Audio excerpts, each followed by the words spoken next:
Julio Liekens, abuelo paterno de don Enrique Liekens Cerqueda, nació en París, Francia, el 15 de abril de 1821.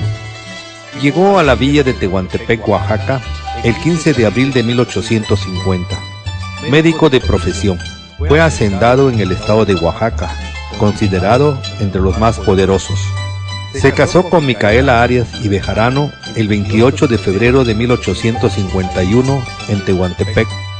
De ese matrimonio nacieron 14 hijos, entre ellos Carlos Esteban Prisciliano, el 26 de marzo de 1861 en la ciudad de Tuxtla Gutiérrez, Chiapas, quien se casó con Rosaura Reyes Vera Cerqueda, hija de Cecilio Reyes Vera y de Francisca Cerqueda, más conocida como Nachi Cabeta, originaria de Cuchitán de Zaragoza, Oaxaca. De ese matrimonio nació Enrique Saúl, el 4 de julio de 1882. Enrique Saúl estudió sus primeras letras en su ciudad natal. Estudió Juchitán la primaria, después se traslada a la capital, a Oaxaca, para realizar su estudio secundaria. Después de ahí se pasa a la Ciudad de México, donde estudió todo lo que es estudios de nivel medio superior en la Escuela Nacional de Preparatoria. De 1910 a 1914 estudia la carrera consular en la Escuela Superior de Comercio y Administración.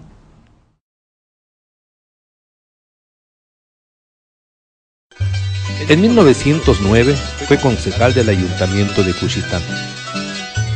En 1911 fue secretario de la Gran Liga Mexicana de Pensadores. En 1912 asumió la Dirección General de Estadística de la Ciudad de México. En 1926 fue presidente honorario de la Sociedad Cultural de Habla Española en Denver, Colorado, Estados Unidos. De 1926 a 1930, presidente de la Tercera División de la Cruz Azul Mexicana, establecida en los Estados Unidos. De 1926 a 1930, fue director gerente de la Revista Nacional, publicada en Ciudad Juárez, Chihuahua. En septiembre de 1929, presidente del jurado calificador de los Juegos Florales del Paso, Texas, en los Estados Unidos. En 1934, fue uno de los primeros organizadores y propagandistas del cardenismo, fundando clubs en Tlaxcala y Veracruz. Se le nombró igualmente representante del cardenismo en el estado de San Luis Potosí. En marzo de 1935, director general de pensiones civiles de retiro, lo que hoy se conoce como el ISSSTE, cargo otorgado por el entonces presidente de la República, general Lázaro Cárdenas. Representante del Distrito Sur de la Baja California en la capital ante el Comité de la Lucha Antialcohólica, así también consejero de la Liga Nacional de Agricultura. Él se casó con Rafaela Gagiola Yepes de Álamos, Sonora, y tuvieron 4 hijos, de nombres Ofelia Yolanda, que nació en Roma, Enrique Rubén, que nació en Viena, luego César Lohengrin, que nació en Texas, y la última fue Elsa Edelweiss, que nació en la ciudad de Oaxaca. Parece que en los inicios de la revolución por ahí empezó a andar de amigo del general Obregón, etcétera, y entonces ya se metió a la milicia. En 1914 ingresa al Ejército Constitucionalista y por sus cualidades intelectuales es nombrado delegado de la Confederación Revolucionaria de México en Occidente. Es promotor y sargento primero del Batallón de Voluntarios de la Escuela de Comercio para abatir la deslealtad de Pascual Orozco. Acompañó al presidente Madero en su célebre marcha del castillo de Chapultepec al Palacio Nacional. Una vez asesinado el presidente Madero, hace una labor intensa de conspiración en contra del gobierno usurpador de Victoriano Huerta, motivo por el cual estuvo preso en la cárcel de Belén. Estuvo también en Teoloyucan, en el Estado de México, el 13 de agosto de 1914, donde se firmaron los tratados para la disolución del Ejército Federal. En ese mismo año, 1914, acompañó al primer jefe del Ejército Constitucionalista, general Venustiano Carranza, en su salida de la Ciudad de México al puerto de Veracruz. El 8 de enero de 1915, combate en la toma de Guadalajara. El 30 de enero de ese mismo año, participa en el albazo de Julián Medina y Balbuena, en Guadalajara, Jalisco. En ese mismo mes de enero de 1915, fue nombrado miembro del Estado Mayor de la División de Occidente, cuyo jefe era el jefe Manuel M. Diegues, alcanzando el grado de capitán segundo. Es nombrado posteriormente jefe de la Comisión de Reclutamiento en el Istmo y Chiapas. Participa en el salvamento de trenes y valores de Irapuato y se enfrenta en un tiroteo con gente de Rodolfo Fierro. Uno de los carros traía la cantidad de 5 millones de pesos. En diciembre de 1915 fue nombrado miembro del Estado Mayor del Cuerpo del Ejército del Noroeste, cuyo jefe era el general Álvaro Obregón. Alcanza el grado de capitán primero. En enero de 1916 fue nombrado miembro del Estado Mayor de las Columnas del Yaqui, cuyo jefe era el general Francisco R. Serrano. Habiendo miembros de mayor jerarquía, cubre la jefatura en el cuartel general con un total de 16,000 hombres. Acompaña al general Obregón al estado de Querétaro 12 veces, al acuerdo con el primer jefe Carranza y sus visitas al recinto del Congreso Constituyente. En el año de 1917 alcanza el grado de mayor y en 1920 fue ascendido al grado de teniente coronel. Lo enviaron como cónsul primero a Estados Unidos, a San Francisco. Y después lo trasladaron a Europa y estuvo como embajador en Austria, en Italia. Y ahí fue donde estuvo viviendo varios años. Ahí nacieron 2 de sus hijos. Luego regresó a Estados Unidos, nació el tercer hijo. Luego se fue a Centroamérica, pasando por Oaxaca, donde nació su cuarta hija. Durante su estancia en Roma, Italia, estudia canto y fue invitado a cantar como tenor en el Teatro de la Scala de Milán, invitación que declina por falta de tiempo.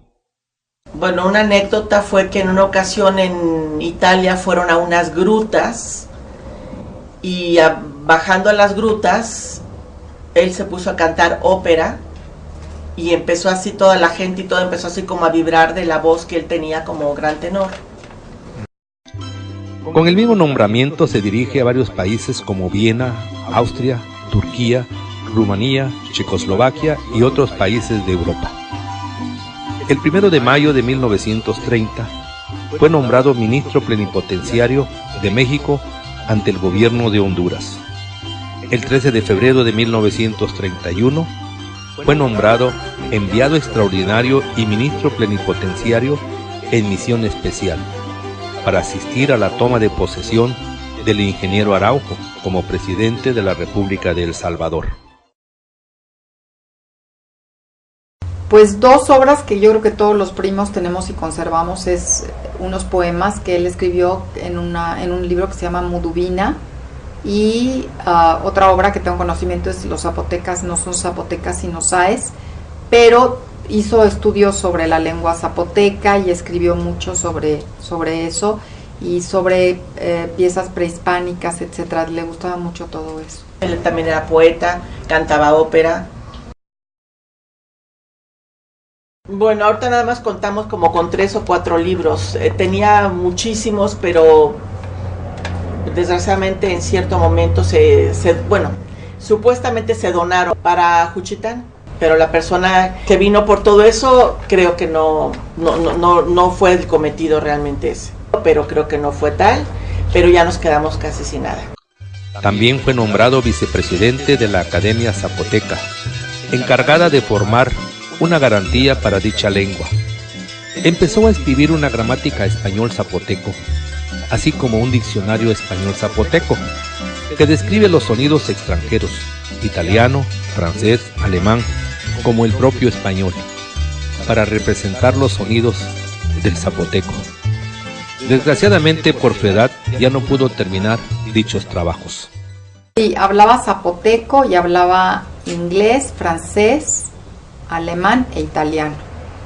Fue doctor honoris causa de la Academia Zenit de Costa Rica, colaborador de los periódicos El Demócrata, El Nacional, El Excelsior, La Voz del Istmo, Revista Nacional, El Legionario, entre otros. Fue corresponsal de guerra de La Vanguardia, que editaba el Dr. Atl en Orizaba, Veracruz. Como cuchiteco, estuvo relacionado con sus paisanos, a quienes apoyó para colocarlos en diversos trabajos, entre los que estaban el escritor Andrés Enestrosa, el poeta Francisco Sánchez Valdivieso, Pancho Nácar, quien entró a laborar en pensiones. A iniciativa suya, le propuso al presidente de la República, Lázaro Cárdenas, realizar un concurso para elegir una fotografía que representara la belleza de nuestra raza en los billetes de 10 pesos, ganando la fotografía de la Tehuana. Sé que él fue un gran filántropo. Obsequió al pueblo de Cuchitán un terreno en la 8ª sección, donde se construyeron la Escuela Secundaria Federal Eliodoro Charis Castro, la Escuela Primaria Evaristo Segurrión y el Jardín de Niños Gabriel López Chiñas. Delegado municipal en Santa Rosalía, Baja California. Presidente de Construcciones de la Dirección de Pensiones. Fundador y primer director del Fondo de Ahorros del Ejército. Diputado al Congreso de la Unión en la 28ª legislatura en 1919. Diputado a la 35ª legislatura del Congreso de la Unión en 1932.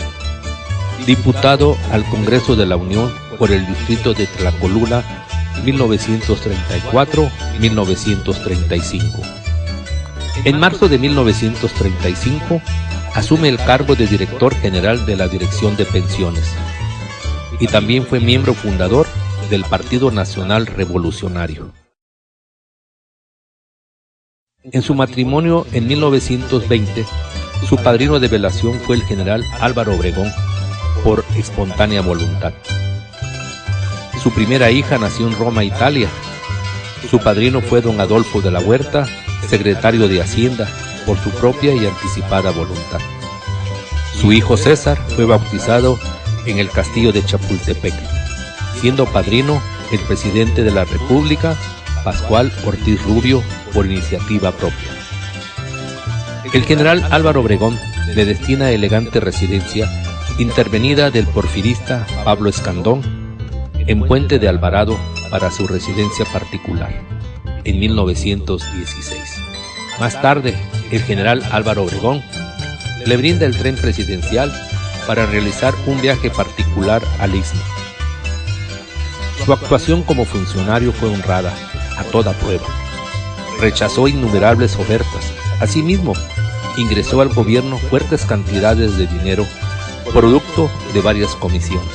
Su valor civil lo llevó a reportar actos arbitrarios de algunos políticos, siendo la única persona que se puso de parte del escritor José Ángel Menéndez cuando fue expulsado injustamente por el gobernador Tomás Garrido Canaval en Villahermosa, Tabasco.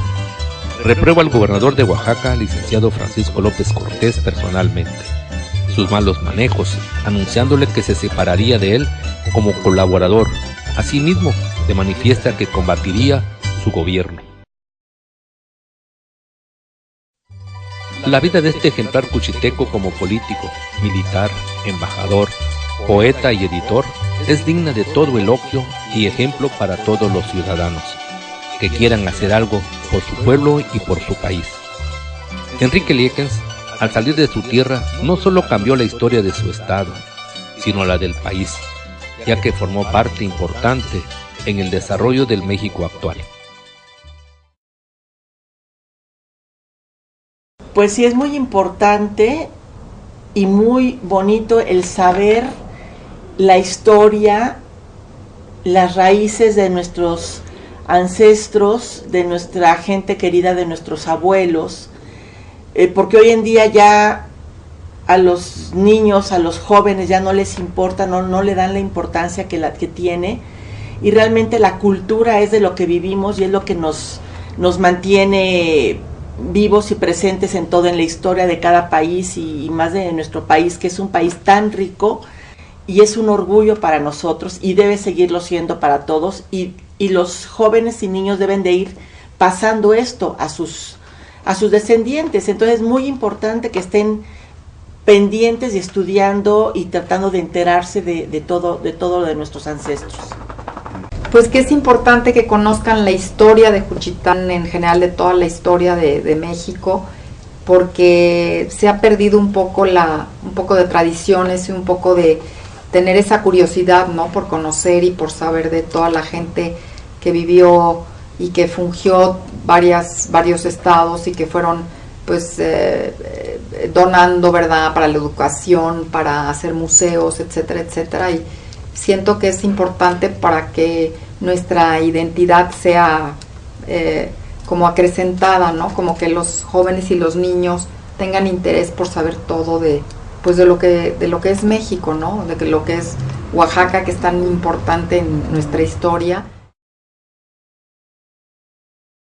Y a mí se me hace increíble porque pues él donó mucho para Juchitán y quería muchísimo a Juchitán, y se me hace que un reconocimiento así para él le ha de alegrar el alma, ¿verdad? Desde donde esté. Ha de estar contentísimo.